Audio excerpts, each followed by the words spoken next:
everybody. We're here at Cork Arts District in Jacksonville, Florida. I'm Summer and I play drums for the band Tomboi.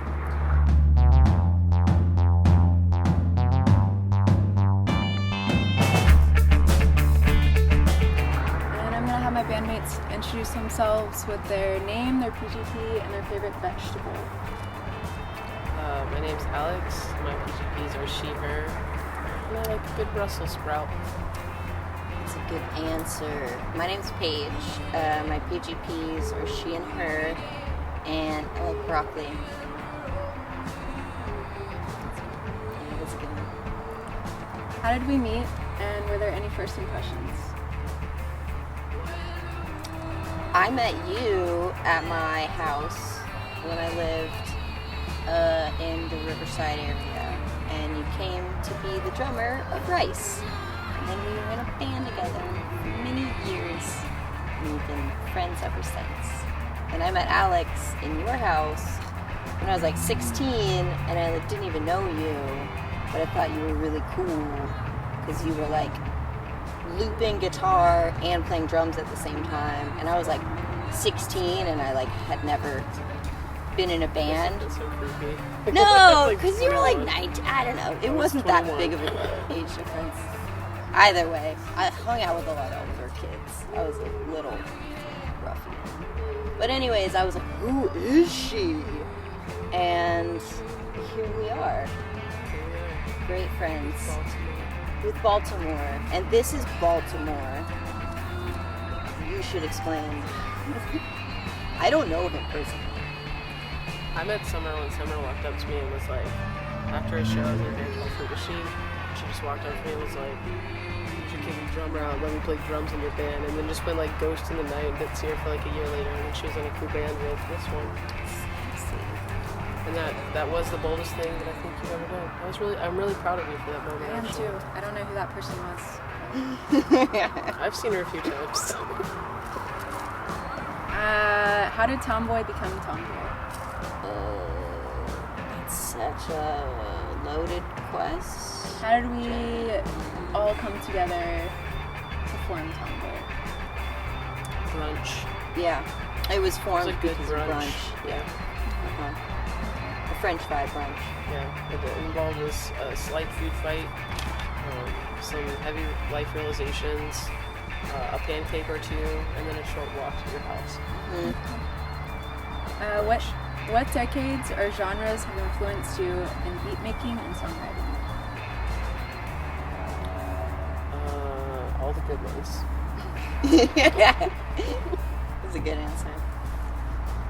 The 80s and 90s for me, because I am a 90s baby, and so I have been really into it. Are you inspired by any artists or musicians in particular now? Like a current person? I mean, I've always been a fan of Jamie XX, how he does his production work. And when I had the privilege of seeing them live when they played here at the Florida Theater, the way that he had his drum set up was so interesting. And when I saw Chrome Sparks and how they had their drummer set up, I thought that was just so cool and interesting, and I was so fascinated, like, how do you do that? Yeah, for sure. How did Tomboi form? So Tomboi started as a solo. Alright. I want him. Baltimore is over there. I got invited to come to this unofficial Southwest showcase that a friend was hosting, and I kind of told Paige about this opportunity, and I was just doing this solo project in between other bands at the time, and didn't have any plans for it, just kind of wanted to put out an EP at the time titled Tomboi, and I told Paige about this over brunch after her birthday party that Summer had put together to do pop punk cover songs, and so we all had a really fun night together, and we've been loosely playing in bands and doing shows with each other for a solid 7 years now in the city, in our homo town. And then Paige was like, I'm gonna drive you. She threw a french fry at me. I was like, you're stupid if you turn down this opportunity. I did do that. You did. You threw it at me. I was really glad I didn't have ketchup on it because I wanted to be that kid, you know, with the ketchup stain. You would have made the point even more. You would have done it too, no doubt. And then we walked to Summer's house, which was like a block away, like a half a block from the cafe we ate at. And you were like, yeah, you're like, sure guys. And then in a month we played our first show and drove to Texas, and Paige is like, yeah, I just bought a car. Well, I like put a down payment on the car. And I was like, I'll drive you because I want to drive. And we drove to, Austin, Texas, which was like 16 hours. It was lovely. Our third show was Texas. We found out that we're cool with each other in a car for a really long time. It was a good we test. Don't hate each other. We actually just it. love each other more. All right, what do you want people to take away from our music?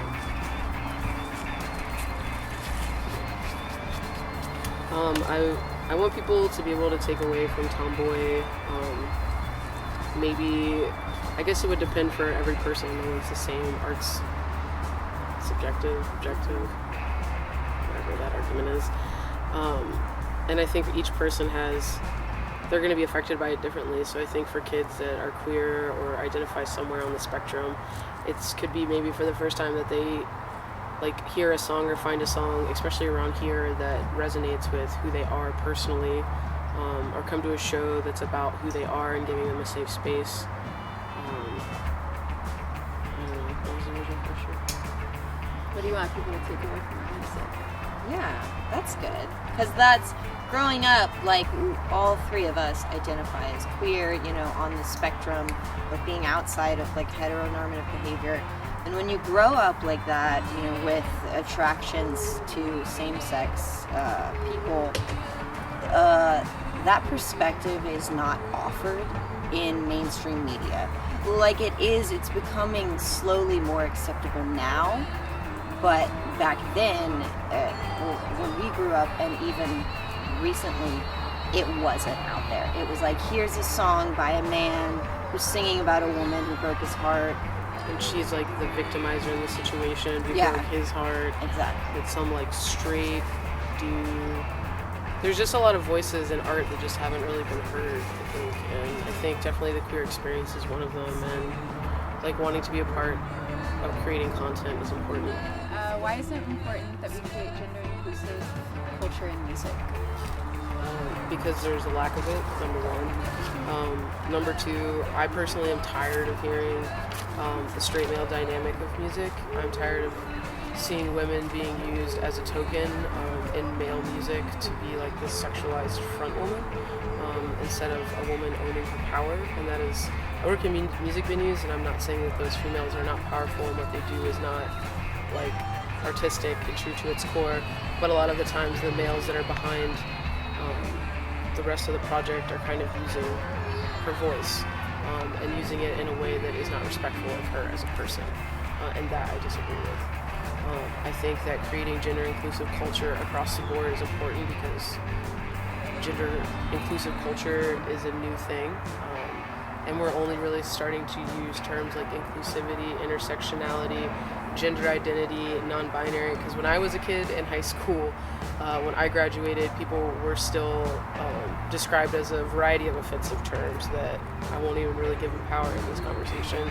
There's no need, but it's really nice to be a part of a conversation and have our music be a part of something that represents us, represents a culture that we've been a part of and lived in like a suppressed environment in the South. It's called Spectrum, so it represents